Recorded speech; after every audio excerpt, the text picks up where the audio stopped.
Well, our relationship with Cochrane had a few hiccups in the past, and at the present time we were working along very nicely, and it just occurred to us that perhaps this is a good opportunity to talk about issues when we actually didn't have any issues. And so the program was a wonderful opportunity for us to take advantage of it. When you don't have any issues on the table, you're pretty open to just have general conversations. And so we had some very relaxed conversations about sort of what had happened in the past, what things worked, what things didn't work, and then sort of work towards a conclusion that perhaps formulating a protocol was the best way to go.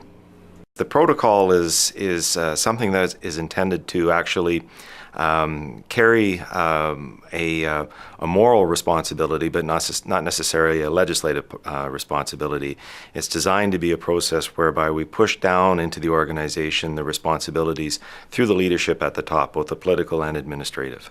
We're right at the early stages. We haven't gone into the implementation portion of it yet, but it certainly allowed us to have some very frank and open conversations. Again, because we didn't have any real burning issues, we are working on some collaborative initiatives as we speak.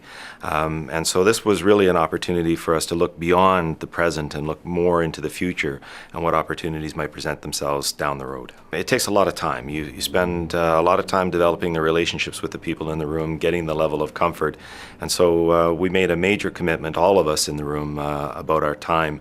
And then it was ensuring that we didn't develop sort of too narrow a focus, that when you walked out of the room you weren't really sure what everybody was talking about. So we kept bringing ourselves back to the big picture to look at what the future might hold, where other opportunities might present themselves beyond what we typically would deal with on a day-to-day basis, such as emergency services.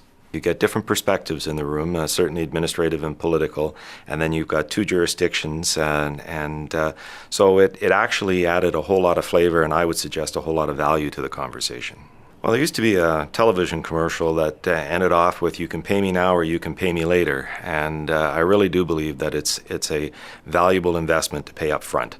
You take the time, particularly if you don't have any burning issues, take the time to sit down and talk about what opportunities might exist in the future, might exist today, and then figure out a way that you can actually tap into those opportunities. It really is a wonderful process to go through.